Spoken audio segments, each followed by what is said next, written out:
we found what we assume is a fission reactor 29 miles in diameter. You can see the dome there. You can see the support sections there. Have we missed anything, John? Is there something that you wanted to cover that we haven't had a chance to look at?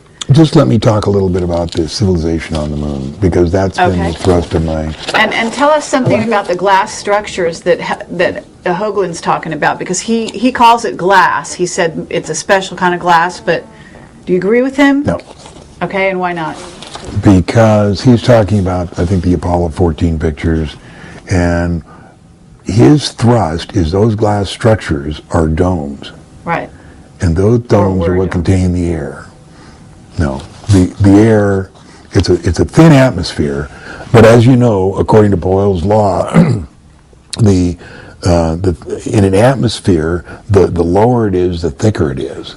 So if you have, and I've had some wonderful drawings I posted, but I don't see them in here. As a matter of fact, I'm going to try and find them so that you can take a picture of them, because they draw exactly what I'm talking about. The air settles into the craters, and if you're in the crater, you can breathe fine. If you get out of the crater, it takes a little longer, but the air settles into... Basically, the civilization of the moon starts back at Newton. Somebody has influenced our thought about the moon since the beginning of our thinking about anything. Newton, for instance, he started to venture to say that, you know, there might be more mass on the moon, and that's brought out in his 3 books now called Principia. Shortly after Newton died, somebody modified his thoughts to make what is called the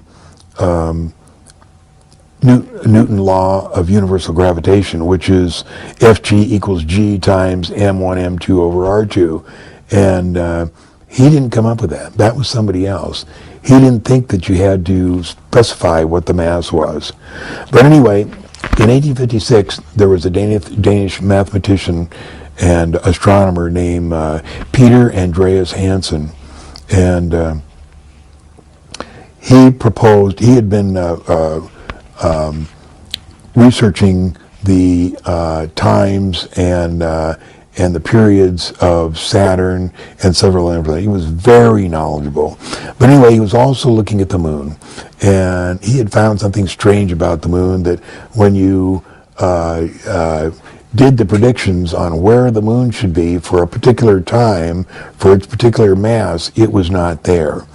And so in 1956, he went before the Royal Society, Astronomical Society, and proposed that there was a bump on the far side of the moon that was actually the center of gravity was actually placed 57 kilometers farther out in space than had been generally realized.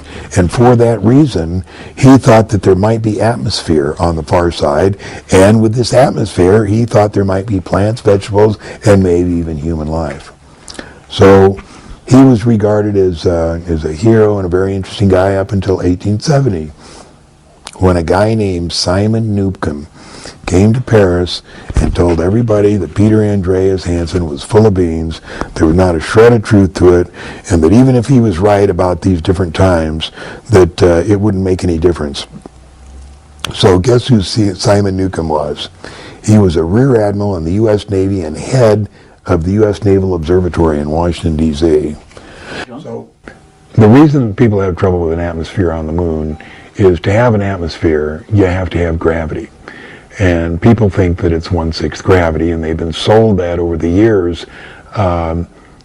Somebody has had an agenda here so that we don't think that there's any gravity on the moon, but there is. And the way it can be proven is by using the Boole-Aldous-Newton law of inverse square, which takes the size of the planets, the diameter of the planets, and the neutral point. The neutral point is that point between the Earth and the moon where the gravity of the Earth exactly meets the gravity of the moon. Now, NASA has traditionally told us that that's 24,000 miles. And if you work out the inverse square law with 24,000 miles, the moon does have 1/6 gravity, but the fact is the neutral point is at 43,495 miles. How do we know that? We know that because Wernher von Braun told us that in 1968. We know that because in 2 of the books of Apollo, including Apollo 17, and there was another Apollo mission, they specifically specifically said, here we are at 39,000 miles and at the neutral point. So we know that it's between 39 and 43,000 miles, and either one of those would work out to be about 60 to 64% gravity Earth. So, having 64% of gravity Earth, it can hold an atmosphere. And people say, well, if it has an atmosphere, how does it keep the atmosphere? Well, the same way the Earth does. They have forests, meadows, lakes, rivers, people, civilizations, and it's on a band of the moon that's just beyond where we can see. And I have a picture here, but I can't find it. But it's on a band, and that's the same band that both Menger and Adamski visited. I'm pretty sure Menger actually went to the moon in 1954. They let him step out of the train and breathe the air. He's 86 years old, living in Vero Beach, Florida. I emailed him the other day to get the exact color of the moon, and if you could reach that picture, I could hold it up. It's behind the cigar box of the moon, the color picture of the... I'm sorry, John, I don't understand. Oh, the color picture of the moon? Yeah. Do you mean Dawn in the Labyrinth? Sorry, which one are you referring to? It's the long picture with the yellow sky. Up at the top? You don't mean on the wall, do you? No. No, behind the cigar box. You're referring to? Oh, here. Yeah. Thank you. Okay. Oh, I see. Those cigar boxes. I was looking at the... No, just hand me that photo right there. Yeah, I got you. Yeah, I've seen this before. Tell me what this is. Okay, this is the crater Copernicus, and this is the same photo that's up there, but all I did was put the exact color of the lunar sky. And how do I know that?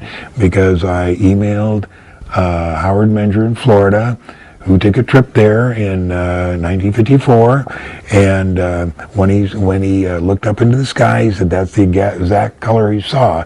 He describes it as a saffron color, and I sent a number of swatches with different color saffrons to him in Florida, and he marked the X on that particular color. And so I put that color behind the crater Copernicus, and that's the color of the sky. Why would it be that color? Why wouldn't it be... We think it's that color because although the atmosphere is not as dense as the Earth, it's higher, and the rays reflecting through the atmosphere will go more towards yellow. But what you get on high mountains on Earth, for example, is you just get a darker blue. I mean, I know that because I've been there. It would be a different composition of atmosphere in order to create that colour effect, surely. It would contain different gases. Do you know anything about that? No. Okay. All I know is it's breathable. He stepped out, he said it was very hot, but not as hot as we're led to believe. And he said you certainly couldn't stand it for very long. But then he looked up and saw that color sky. Now, Can you tell us something about him? What is his background? Howard was just a person living a normal life, and they came and, the moon people came and invited him to go up there. He wrote this book called Secrets of the Flying Saucers from Outer Space, One Man's Fantastic Revelations of Visitors from Other Worlds. He has a website. I've read this book several times, as you can see.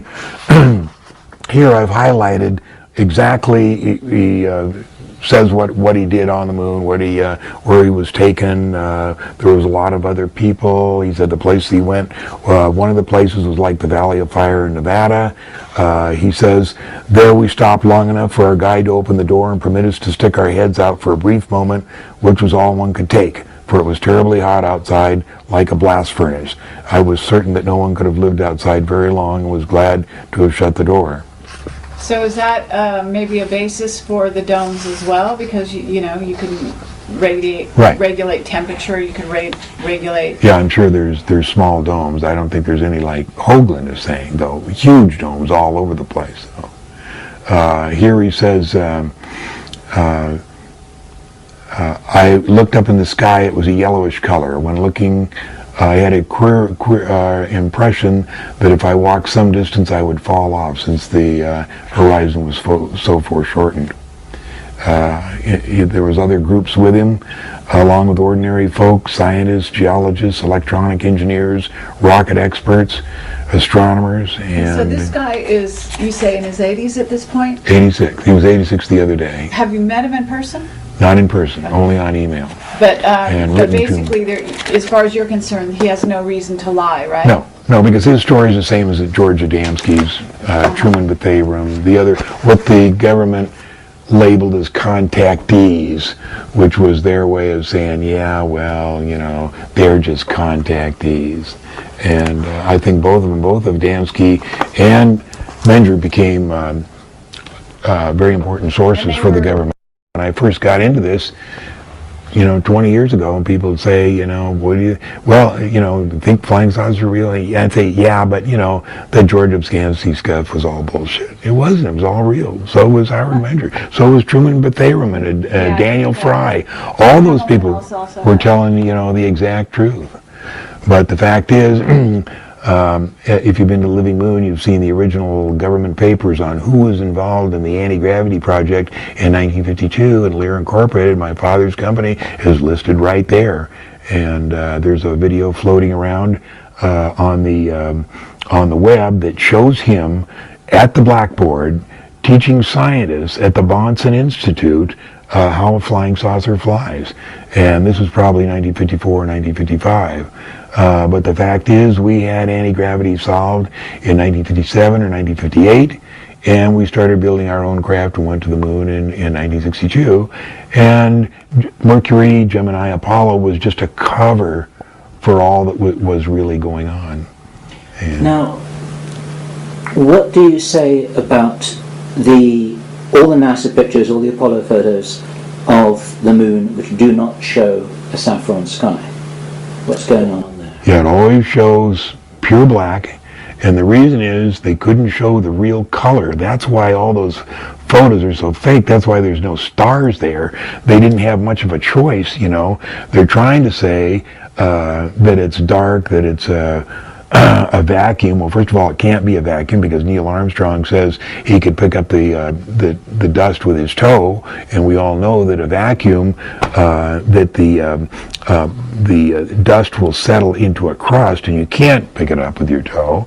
And they couldn't show the sky because it was a saffron color, and that would lead everybody to believe there was atmosphere. So I'm not sure whether Apollo 11 went, and here's why.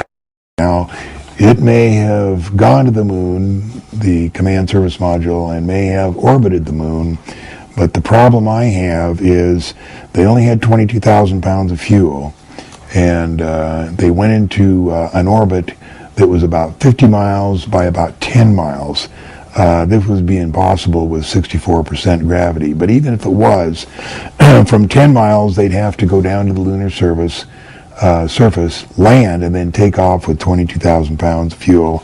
I don't think that'd happen. I don't think they could do it. That's not enough fuel to do that. Second of all, I have a group of friends that remote viewed Apollo 11, did it land, and they weren't able to see any kind of landing. All they were able to see was it was a CIA cover-up of somehow. The other one is Aldrin's comment, and I'd just like to read from Buzz Aldrin's book. All the astronauts had some interesting things to say, didn't they? The what? Yeah. Here's what Aldrin says when he's asked, how did it really feel to be on the moon? And he bristles, quote, "For Christ's sake, I don't know. I just don't know. I have been frustrated since the day I left the moon by that question." Yeah, that's amazing. The fourth reason is the video of the light standard crashing. Now, the one small step for a man. Now that's been alleged to have been a joke, but if it was extremely well done and very expensive. My opinion is that it was real, that was during the filming, and I based that on little details like the ladder, like the shadows. Everything about that tape is real. I think that was a real outtake of One Small Step for a Man. Number 5, the G's required to orbit and deorbit. As you know, the lunar lander had no couches, had no seats, had no chairs. They stood up. And they had an armrest under here and one under here, and all they had is a little belt that came out from the side and wrapped around them. Now that's not even good for a seat belt. They're called pilot restraints. That's all they had. And you're telling me they came out of orbit at 50,000 feet and landed and then blasted off with an armrest? No, I don't think that happened. And the other is the different ladder in any picture of One Small Step for a Man and photos of the Apollo 11 taken after that show a much thinner ladder, one made of tubular, looks like aluminum, compared to the one in One Small Step that is at least that thick, and it's an L-shaped. So that's my take. Apollo 11, I don't think landed. The others, maybe, but I'm not sure. If they did, if any of them landed, it was with technology that used anti-grav. That's what we were told. We were told that they had help. Otherwise, they would not have been able to land. That was the only way they could have done it. And they wouldn't have been able to get through the Van Allen belts. Do you have any view about that? I believe that to be true. The only reason I hesitate is because Bob Lazar told me that there was nothing dangerous about the Van Allen belt. But what you say about the Van Allen belt, Sleeper is adamant about. He said nobody can get through that. He said that's a protective layer around the Earth so that we can't get out. The only way that we could get out was with help. We were told that too from the inside. And that's what Sleeper is very adamant about that. Very interesting. Okay. Now, I have to ask you about the standard rebuttal to the atmosphere issue, which was that when you're looking at the moon through a telescope and you see a star, it doesn't twinkle, it's just crystal clear, just like it's always there, and then it suddenly disappears. People who say that haven't done that. First of all, if you read V.A. Fursoff's book called A Strange World of the Moon, you'll see that there's many instances of occultation. But the fact is, occultation can only occur is if there is some sort of dust or kind of sediment in the atmosphere. Here on Earth, there's all kinds of problems up there. On the moon, it's clear, perfectly beautiful. Depending on the thickness, you may not see occultation. But if you want to read Strange World of the Moon by V.A. Fursoff, he lists at least 14 or 15 astronomers that have seen occultation. Okay. I want to check my understanding of the issue of the center of gravity of the moon being offset from the center of the moon. Have I understood that right? Correct. It's 57 kilometers further away from Earth than is normally thought. And of course that's confirmed by Apollo too. That doesn't sound like it's enough to make any difference to anything. That's a very small amount relative to the size of the moon, which is... Well, of course we don't know what the moon's made of. We don't know how much how much actual weight that would be, but the fact is that the moon does this what do they call it, where it spins at the top? Yeah, but what's it called? Libration. Another spaceship moon mystery is its libration. Libration is the spaceship moon's wobble, and this wobble is theorized by mainstream science to be caused by tidal lock. Tidal lock is a nonsensical theory to account for unknown forces, like gravitons to account for gravity. Maybe the spaceship moon's libration or wobble is caused by the rotation of the moon about the location of the gravity V-wave generator, which is located further away from the Earth from the center of the spaceship's moon geocentric center. it's curious to note that one cycle of libration is equal to one period of rotation of the spaceship moon. Are you saying, therefore, that this is one of the causes for the gravity on the far side of the moon, if you're on the surface, to be greater than it is on this side, and so the atmosphere is on the other side of the moon? Or Peter Andreas Hansen felt that it was on the other side. But the fact is, if there was more gravity further, it would depend on the altitude whether the air was denser on the far side or the near side. What we don't know for sure is the altitude, the mean altitude. If we knew that, we would be able to tell where the denser atmosphere is. But in any case, the denser atmosphere is going to go to the lower portion. This is a picture of the moon, and this was taken by Lick Observatory. And in any picture of the moon you see, any picture, from way back when up until now, there's a very bright spot up here which is called Aristarchus. You ask NASA anything about it, they just say it's incredibly white, we don't know what's there or why it's like that. But in fact, last summer we had an astronomer over in England take a picture. If this shows it, we found what we assume is a fission reactor 29 miles in diameter. You can see the dome there, you can see the support sections there, and you can see the blue glow of radiation while the reactor is going. Absolutely. So this is a nuclear reactor on the moon. It's visible on this side of the moon, right? Correct. And we've always been told it's whited out on any photo you see.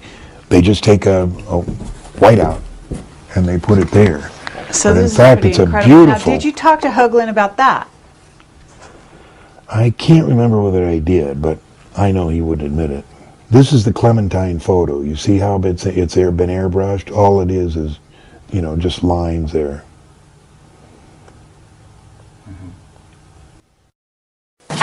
we wondered whether you had any insights, intuitions, or anything else about what happened to Steve Fossett. I flew for Baron Hilton for 3 years, both his Hawker 125 and his Lear jet, and many, many times went to the Flying M Ranch. And so I'm very familiar with that, very familiar with Byrne. And the fact is that the Navy Undersea Warfare Center is only 16 miles to the east. Just coincidence that it was only 2 days after I posted all this stuff on the internet about the sub, the Naval Undersea Warfare Center, and the battleship, and Hawthorne's tie-in with the underground submarine base, that Steve Fossett disappeared. So what I theorize is that he took off and was just flying down there, saw an interesting place, flew around, and the Navy commander looked up and said, "I'll bet you that's John Lear. Shoot that son of a bitch down." So they shot him down, and they went over there, and they looked and found out it was Steve Fossett, and the admiral said, "We've made a mistake. I don't want anybody ever to know about this. Get rid of the airplane and the body." Crazy. That's very crazy. But, I say that semi-tongue-in-cheek. There's no reason, for Steve Fossett to have disappeared like that. It's just unbelievable, considering the amount of money, the amount of airplanes, the amount of time that went into that search. How could he possibly disappear, The problems I have with, when he first disappeared, we heard that he was looking for, a straightaway for his car. Well, it's pretty obvious. You can look on a map, you need 7 miles, and there's not many dry lakes that are 7 miles long, and even all dry lakes are on a map, so he wouldn't need to fly around to find some accidentally undiscovered lake bed. I mean, it's ridiculous. Well, plus he's not going to fly in the mountains for that, right? No. And then, we heard that he took his watch, which had the automatic emergency signal, and then it turned out, no, he didn't have his watch. But I will say this, the stories that he was shot down over restricted areas like room-like or Tonopah test range is just ridiculous. That's not the way it I think happened. he was recruited and sent to Mars or something. Pardon? To the moon. I said, I think he was recruited, maybe forcibly, to work on, on Mars or Moon. Very well could have been. There's some people that have disappeared I have some questions about. And the number one guy is Bob Nathan. Now, Bob Nathan was head of JPL's Viking Imaging, very well known, always accessible to the public. Bob Lazar and I went down to see him personally to ask him a question about Mars. We got badges. We were admitted personally. He told us everything he knew. It was easily accessible. Now you Google him you Google him, and there's no record of the guy. Wow. It's like you go to Wikipedia and look for John Lear. He does not exist. And if you look into the records on Wikipedia, the only thing that said no substantiation for anything he claimed. And that's it on Wikipedia. Now you can find Bob Lazar, Bill Lear, the man on the moon, Howard Menger, everybody else, but you can't find John Lear on Wikipedia. So Bob Nathan has disappeared as far as you know. As Google. Yeah, I can't find him. And the reason I looked for him was because I was telling the story of when Bob and I went down to JPL. And the reason we went down there is Bob just got out of S4. At S4, he was shown a picture of what they call Cydonia. And there's pyramids there and a face on Mars. He was shown very clear pictures, and on the pyramids, there was no doubt. He could see doors, windows, handles, door handles, everything. I mean, it was a place where somebody lived. So our question was to Bob Nathan, were there any other pictures taken other than the two that Hoagland and DiPietro put in their book? And he said, no, not that we know of. And so then we said, well, these pictures were taken at a very low altitude. Was Viking ever taken lower than the pictures that Hoagland and Pietro have? And Nathan said, yes, but we didn't take any pictures from that lower altitude. Right. So what that tells us is how compartmentalization works again. Bob Nathan knew one part of his program, but Bob Nathan is not the head of the program. He just is the front man for the certain things that he does. And it's the guys down in Australia, Canberra, that get the original signal that tell exactly what's going on. We had a girl named Kathy Thomas that worked at Goldstone, and she used to tell us some funny stories, Bob and me, because she would get the signals from Australia, and she'd say we'd been sitting there waiting for Mars signals, and it would be 24 hours, and they'd say they'd send a message down and say, well, you guys done here brushing those pictures? We need them, And so anyway, she invited me and Bob down to Goldstone, and we got the royal tour. I mean, we got up into the antenna and all the different places there. It was really great. Unfortunately, she got canned about 2 weeks after that, and she went to work for Raytheon up at the test site and haven't heard a word from her since. Wow. Now, Bob says he's heard from her. But once you go to work there, I mean, you don't talk to anybody.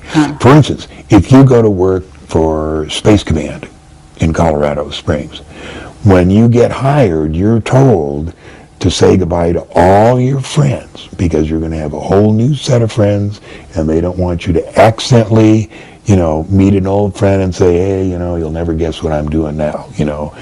They're serious. They say say goodbye to your old buddies because you are not going to see them again. And that's how they avoid those little mix-ups like that. Wow. Incredible stuff. Are you saying that Bob Lazar was shown detailed pictures of Cydonia at S4 when he was working there? Yeah. He was shown the pictures of the Do you know pyramids. why he was shown those pictures? Part of his briefing. They told him, the bases we had, the moon, the base we had on Mars. And what does he remember about what he was told about the Mars base? Its function and, how big it is and who else is there. And nothing. I've told you everything he told me. And all that was that he was shown the picture. We went down to ask Nathan about it, and that's all he was told. When you decide which you're going to pursue, that's all they tell you about. In his pursuit, in his job, he wanted to do back engineer the propulsion. They don't brief you into anything else. Another interesting thing I want to talk to Dan Bursch about, what sold me on Dan Bursch was the detail of the formalities. when you get out of the airplane, what do they do? And Dan Burge, I watched that videotape. He spent an hour telling exactly what they do. I was so detailed. I don't see anybody couldn't believe that stuff. Right.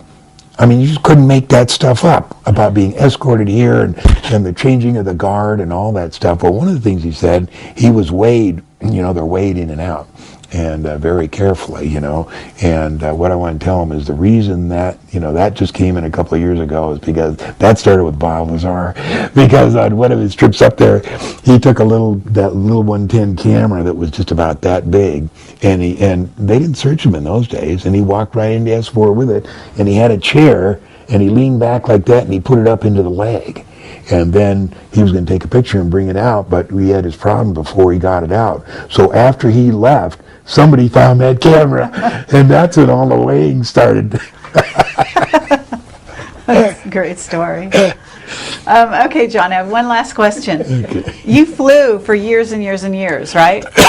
As a major airline pilot, okay? So you were up there quite a bit. Mm-hmm. Did you ever see a UFO when you were flying? As I explained to people, when you're flying, you're not looking for UFOs. You're looking at the instruments and seeing where you're going, or, in my case, sleeping.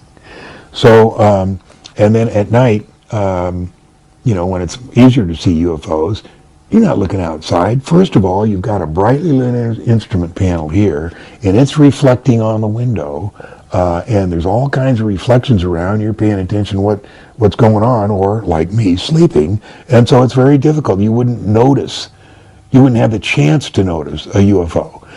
You would have to put your face up to the window and cup your hands, and who's going to do that, Right. But yes, there's twice I saw UFOs. Once was in 1966 on descent into Los Angeles in a Lear jet over Palm Springs on that long descent through Fanning Pass.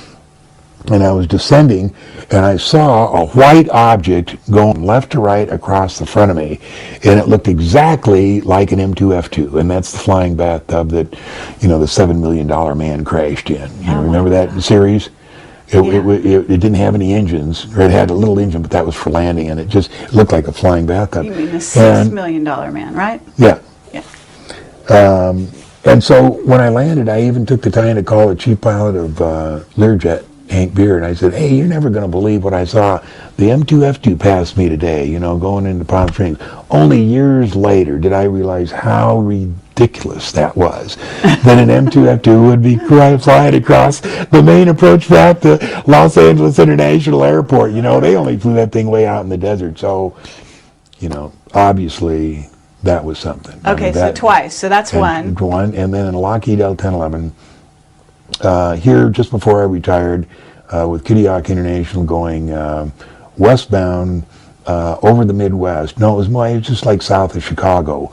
I was looking south, and of course the guys I flew with, no one was interested in UFOs. They didn't want to know about it. They didn't want me to point out any UFOs. So I didn't even bothered looking, Besides, I'm usually asleep anyway. But it just happened that I was woken up here this time, and it was very, very dark and very quiet.